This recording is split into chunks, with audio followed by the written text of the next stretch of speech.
Does your cat follow you from room to room, into the kitchen, into the bathroom? You sit down and within 30 seconds they're there? Most people think it's sweet. Some people think it's a little strange. But here's what almost no one realizes. What your cat is doing when they follow you around the house reveals more about how they see you than almost anything else they do. And depending on how you respond to it, you're either deepening that bond or quietly sending a message you never meant to send. There are 6 reasons behind this behavior, and the last one, most owners never figure it out. Let's start with what's actually happening in your cat's brain. In the wild, cats are both predator and prey. That combination produces an animal that is constantly calculating safety. Where is the threat? Where is the exit? Who can I trust? Your cat has done this calculation about every person and space in your home, and when they follow you, they've already decided something important. You are the safest thing in their environment. Think about what that means for a second.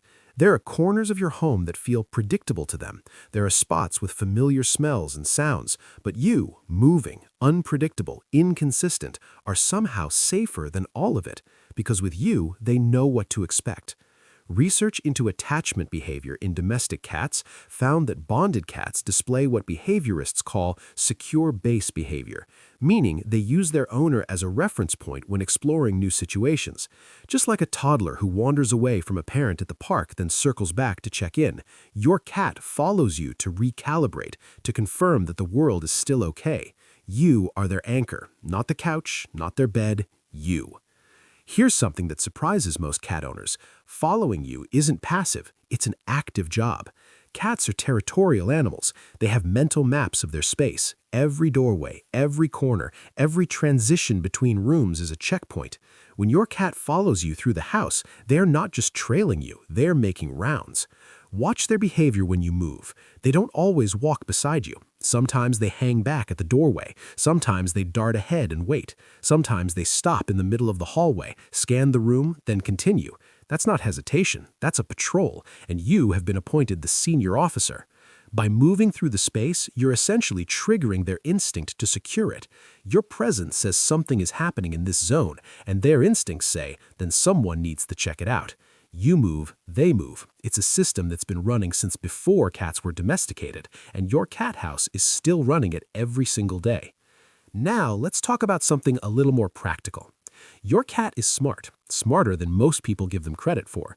They have made careful observations about your behavior patterns, and they have drawn accurate conclusions. When you go to the kitchen, food sometimes appears. When you sit on the couch, lap time becomes available. When you go to bed, warmth and stillness follow. Your cat has mapped your routine with the precision of someone who has nothing else to do all day but watch you, which, to be fair, is accurate. So, part of the following behavior is pure anticipation. They're not stalking you, they're positioning themselves. Being nearby when opportunity arises isn't neediness, it's strategy. And here's the part that makes this even more interesting. Cats don't follow people they don't like, ever. A cat who is indifferent to you will not cross the room for you. The fact that yours gets up and comes with you, that itself is data. They've decided you're worth the effort. This one tends to catch people off guard, but science backs it up pretty clearly. Cats pick up on emotional and physical states in ways we're only beginning to document. They detect subtle changes in your body chemistry, your movement patterns, the rhythm of your breathing, the tension in how you carry yourself. And when something feels different, when you're sick, stressed, or moving more slowly than usual, their proximity behavior changes. If you've ever had a bad day and noticed your cat seemingly appear out of nowhere to sit near you, this is why. They sensed a shift they came to investigate. The follow behavior throughout the day is partly the same thing on a smaller scale. You're mobile. You're the most important variable in their environment. Keeping track of you is how they stay informed. And occasionally, they'll come close enough to confirm by proximity, by scent, by observation that you're okay. They won't tell you that's what they're doing, but that's what they're doing. And by the way, if you've noticed your cat following you more than usual and you've been going through a hard stretch lately, that's probably not a coincidence. Let's go back to that intelligence point for a moment, because it goes deeper than most people realize. Cats are not reactive animals, they're anticipatory ones. They don't respond to things after they happen, they prep for things before they happen, and they get very good at predicting the humans they're bonded to. You have habits you're probably not even fully aware of. The way you move before you leave the house, the sequence of things you do before bed, the small ritual before you open a can. Your cat has cataloged all of it. The following behavior isn't just trailing you, it's data collection. The more time they spend in your physical vicinity, the more accurately they can predict what you're going to do next.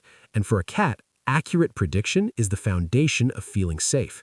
This is also why bonded cats seem to know when their owner is about to come home, sometimes waiting by the door minutes before arrival. They've tracked enough patterns that they can make educated guesses. Your cat isn't psychic, they're just paying closer attention than anyone else in your life. And now the one that most owners never sit with long enough. Your cat is not following you because they have to.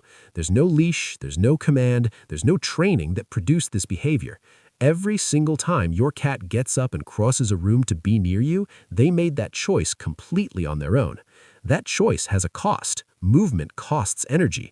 For a predator animal built on conservation of effort, unnecessary movement is genuinely avoided. Your cat does not get up for things that don't matter to them, which means every time they follow you, from the bedroom to the bathroom, from the desk to the kitchen, from the couch to the window, they're casting a small vote, a quiet, unspoken one. It says, you are worth the energy it takes to be near you. Cats choose solitude easily. They choose distance comfortably. They do not choose proximity by accident. So the next time you notice them in the doorway watching you or trotting down the hall a few steps behind, know this: out of everything in their world that they could be doing, out of every quiet corner and warm patch of sunlight, they picked you. That's not nothing. For a cat, that might be everything. 6 reasons behind one small daily behavior: safety anchor, territory patrol, pattern learning, wellness check, anticipation, pure choice. If this changed how you see that little shadow following you around the house, drop a comment below. I read every single one. And if you want to understand more about what your cat is communicating every day, subscribe. The next video goes even deeper into behaviors most owners spend years misreading. See you there.